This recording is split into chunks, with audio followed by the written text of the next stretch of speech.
떡 얘기를 좀 하겠습니다. 여러분 떡 좋아하십니까? 뭐 가래떡도 있고 찹쌀떡, 콩떡, 시루떡, 인절미 여러 가지 떡이 있는데 저는 예전에는 떡을 별로 안 좋아했는데 갈수록 떡이 좋아지는 것 같아요. 그 찐득찐득한 식감도 좋고 밥 대신 한 끼 식사 대용으로도 참 좋고 떡이 점점 맛있어지는 것을 느낍니다. 지난번에도 교회에서 받은 떡을 식사를 한 이후에 한 팩을 전자레인지에 데워가지고 다 먹었거든요. 그 자리에서 너무 맛있더라고요. 우리 한국 사람은 떡을 참 많이 좋아해요. 전래동화에도 보면 떡 하나 줄게, 떡 하나 주면 안 잡아먹지 이런 말도 있는 것처럼 떡을 좋아하는데 유대인들의 주식이 떡이거든요. 그래서 우리나라 사람들이 떡을 좋아하는 것이 하나님의 말씀을 이해하는데 좀 더 도움이 되지 않은가 그렇게 생각을 합니다. 오늘 말씀의 제목이 참떡인데요. 참떡이 있다고 한다면 거짓떡도 있다는 거잖아요. 거짓떡이 무엇일까? 우리가 즐겨 먹는 떡이 거짓떡입니다. 맛있긴 하지만 오늘 먹으면 배고프고 그것이 금방 소화가 되고 그것이 영원히 남지 않는 그런 떡을 거짓떡이라고 한다면 참떡은 한번 먹으면 영원히 배고픔을 느끼지 않는 떡이에요. 그것이 바로 생명의 떡이고 바로 예수 그리스도십니다. 오늘 본문 35절 말씀 한번 보시면 예수께서 이르시되 나는 생명의 떡이니 내게 오는 자는 결코 줄이지 아니할 것이요.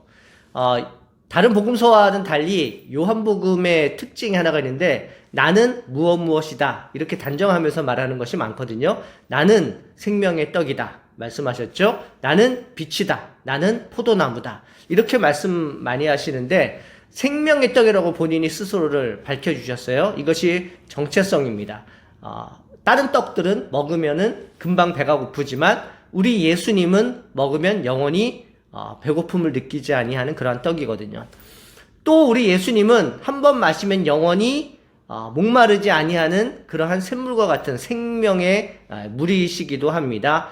요한복음 앞장 몇 장 넘어가서 보면은 요한복음 4장에 수가성의 사마리아 여인하고 대화를 하던 중에 예수님은 그 자신에 대해서 이렇게 정체를 나타내시는데요. 요한복음 4장 14절 말씀 보십시오. 내가 주는 물을 마시는 자는 영원히 목마르지 아니하리니 내가 주는 물은 그 속에서 영생하도록 솟아나는 샘물이 되리라. 우리 예수님은 그 스스로를 생명의 떡, 참떡이라고도 말씀하셨고 또 그 스스로를 생명의 물이라고 말씀하셨습니다. 요약을 하자면 참 중요한 말인데요. 우리 예수님은 참떡이시며 참물이십니다. 이것이 복음이에요. 이것이 복음이에요. 복음이 무엇입니까? 복된 소식이죠. 우리를 살리는 희망적인 그러한 메시지입니다. 지난주에 말씀드린 셈나와 엘리야김 참 귀하고 복된 말씀이죠. 교만하고 하나님 앞에 잘못하면 내가 가진 것을 다 빼앗긴다는 그러한 주제인데 이런 주제들은 우리가 예수님을 믿고 구원 얻은 다음에 그리스도인으로 살아가야 되는 그러한 그리스도인의 자세에 대해서 말씀하시는 것이지 복음의 핵심은 아니거든요. 그러나 오늘 드리는 이 말씀, 예수님은 생명의 떡이십니다. 예수님은 참 물이십니다. 라고 말하는 것은 바로 복음이라는 것이죠. 우리가 절대 놓치지 말아야 될 복음. 왜 그렇습니까? 이 복음이 우리를 살리기 때문이에요. 예수님을 먹어야지만 우리가 영원히 살 수 있고요. 예수님이 주시는 물을 마셔야지만 우리가 영원히 목마르지 아니하기 때문입니다. 예수님 안에 진리가 있고요. 그 진리가 우리와 함께함으로 우리가 주님과 함께 영생을 얻는다는 그러한 복음입니다. 성경 안에 있는 모든 떡의 주제는 예수님으로 향하고 있거든요. 예수님이 참떡이시기 때문이고 생명의 떡이시기 때문입니다. 그렇다면 우리가 이 참떡에서 주제를 앞으로 나아가자고요. 예수님께서 마지막 잡히시기 전날 제자들을 모아놓고 최후의 만찬을 하실 때 떡을 떼어주시면서 나를 기념하라고 하신 그 말씀, 이 말씀이 왜 예수님께서 그것을 기념하라고 하셨는지 이제 우리가 이해할 수가 있는 거예요. 누가복음 22장 19절 말씀 보십시오. 또 떡을 가져 감사기도 하시고 떼어 그들에게 주시며 이르시되 이것은 너희를 위하여 주는 내 몸이라 너희가 이를 행하여 나를 기념하라 하시고 예수님은 참떡이시기 때문에요. 예수님을 먹어야지 영생할 수 있거든요. 이것을 제자들에게 알려주시고요. 예수님이 다시 오시는 그날까지 이것을 기념하면서 매번 떡을 떼면서 예수님을 생각하라는 것입니다. 우리가 그 떡을 떼면서 생각할 것이 뭐죠? 이 떡은 참떡이신 예수 그리스도시구나. 우리는 매일 먹는 떡 가운데 매일 굶주리지만 또 필요하지만 우리 예수님이 생명의 떡이 되어주셔서 우리가 이것을 먹는 의식으로 말미암아 우리도 예수님과 함께 영원히 살 수 있구나. 바로 이것을 깨닫게 하기 위함이거든요. 참 귀하고 복된 성찬식을 예수님께서 제정해 주시면서 그가 참떡이고 그가 생명의 떡임을 우리에게 알려주셨습니다. 한번 이제 과거로 한번 돌아가 보도록 하겠습니다. 우리가 요한복음 6장을 지금 오늘 읽고 있는데요. 6장 말씀은 크게 앞뒤로 두 가지 중요한 부분을 가지고 있어요. 뒷부분은 우리가 알듯이 참떡이신 생명의 떡이신 예수 그리스도십니다. 그런데 사람들이 이것보다 더 이것들을 많이 생각하지 아니하고 성경을 읽을 때 이 앞부분에 있는 어떤 기적을 더 많은 사람들이 보거든요. 그 기적이 바로 오병이어의 기적입니다. 예수님께서 베세다 벌판에서 많은 사람들을 모으셨을 때 떡 5개와 물고기 2마리로 많은 사람들을 먹이시고도 12광주리를 남기시는 그 기적들의 사람들이 초점을 맞춰져 있는데, 그러면 보세요. 예수님이 왜 그 기적을 생명의 떡이라는 주제 앞에서 말씀하셨을까? 네, 한 가지 답밖에는 없습니다. 예수님께서 베풀어 주신 오병이어의 기적이 바로 예수님이 생명의 떡임을 알려주시기 위함이에요. 나는 생명의 떡이다. 내가 너희 굶주림을 이 오병이어의 기적으로 채워주지만 이 굶주림은 다시 너에게 올 것이다. 그러나 나를 먹으면 너희들이 영원히 배고픔을 당하지 아니할 것이다. 라는 의미로 바로 오병이어의 기적을 베풀어 주신 겁니다. 그러므로 신약에 있어서 떡의 주제는 예수님이 참떡이라는 큰 주제가 가운데 있고요. 그리고 성찬식이 앞으로 가고요. 뒤에서는 뭐가 있습니까? 오병이어의 기적. 오병이어의 기적을 통해서 참떡이신 예수님을 보고 참떡이신 예수님을 기념하기 위한 성찬식이 있는 것입니다. 그러면 신약의 사람들만 이 떡을 체험했나요? 그렇지 않아요. 구약의 사람들도 이 떡을 체험했습니다. 무슨 떡을 체험했나요? 하늘에서 내리는 떡, 만나를 체험했죠. 오늘 본문에 32절 말씀도 나옵니다. 모세가 너희에게 하늘로부터 떡을 준 것이 아니라 내 아버지께서 너희에게 하늘로부터 참떡을 주시나니 하나님의 떡은 하늘에서 내려 세상에 생명을 주는 것이니라. 이스라엘 백성들이 광야에서 먹을 것이 없어서 아우성칠 때 모세를 통해서 하나님이 내려주신 것이 바로 만나입니다.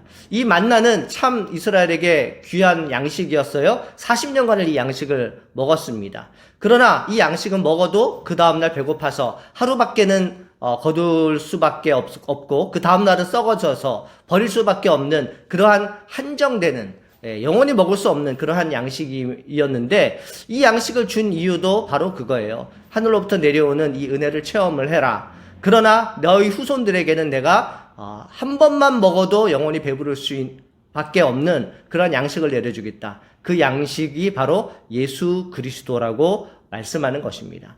구약에 있는 사람들이 만나를 먹으면서 예수님을 느꼈을지는 모르겠습니다. 그러나 그것은 분명한 예수님의 표상인 것은 확실한 거예요. 그러므로 보세요. 구약에서는 만나를 통해서, 신약에서는 오병이어를 통해서 우리가 떡들을 체험하잖아요. 그것이 은혜죠. 그것이 참떡이신 예수 그리스도죠. 이것을 성만찬을 통해서 지금 우리가 체험을 하고 있는 것 아니겠습니까? 여러분, 만나도 그렇고요. 그리고 신약의 오병이어도 그렇고 하나님의 은혜입니다. 예수 그리스도의 은혜입니다. 만나가 하루로 떨어지지 않으면 굶는 것이고요. 베세다 벌판에서 오병이어의 기적이 없었으면 백성들이 굶주리는 거예요. 거기서 나타난 만나와 오병이어의 기적은 이분들에게는 한없는 은혜이며 은총인 것이거든요. 우리도 마찬가지입니다. 하루하루 베풀어 주시는 주님의 은혜가 없으면 우리가 살아갈 수가 없는 거예요. 은혜 아니면 우리가 살아갈 수 없는 것이고, 그 은혜로 우리가 하루하루를 살고 있는데, 우리가 느끼는 마지막 은혜는요, 우리 예수님께서 내려주시는 생명의 떡의 은혜입니다. 그래서 단 한 번으로 말미암아 우리가 영생을 얻고 주님을 따라가면서 주님과 함께 영원히 천국에서 살 수 있다는 그러한 희망과, 또한 그러한 장래 일어날 참 역사의 교훈을 우리가 지금 조금씩 체험하면서 은혜를 입고 있는 것입니다. 우리는 이 생명의 양식 되시는 예수님을 믿습니다. 그리고 우리 예수님을 사랑합니다.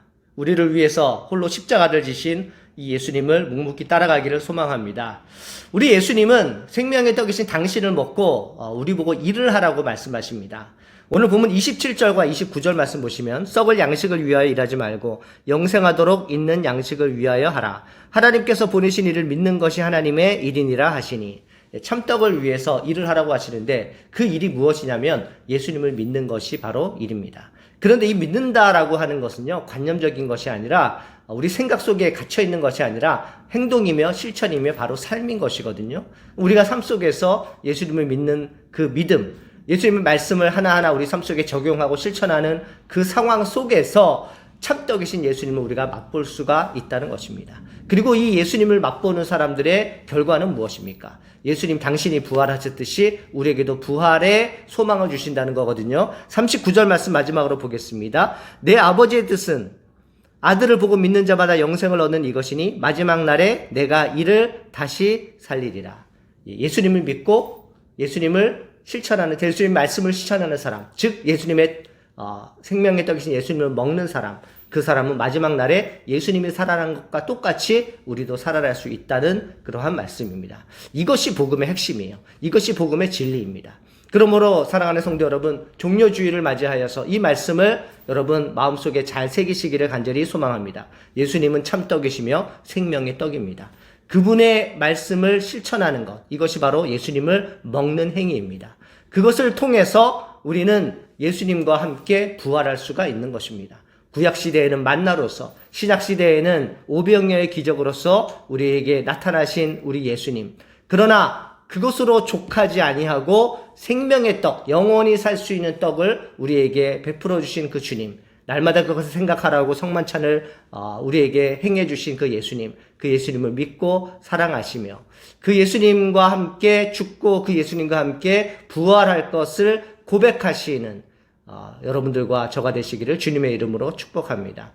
이 한 주간 고난주간입니다. 고난을 묵상하시고 그 여러분들의 주님의 고난이 여러분들의 고난이 되시기를, 그리고 그 고난이 마음속에 깊은 감동이 되시기를 주님의 이름으로 축복합니다. 하나님 아버지 감사합니다. 참떡이신 우리 예수님, 이 시간에 오셔서 우리 속에 진실한 떡이 되어 주셔서 우리가 그 말씀을 믿고 실천함으로 주님을 먹고 주님과 함께 영원히 살 수 있도록, 부활할 수 있도록 우리 주님 축복하여 주시옵소서. 흩어진 영광교회 모든 성도들을 축복하며 이 설교를 듣는 모든 사람들을 축복하오니 하나님, 이들에게 하늘의 신령한 떡을 내려 주시옵소서. 예수님의 거룩하신 이름으로 기도합니다. 아멘.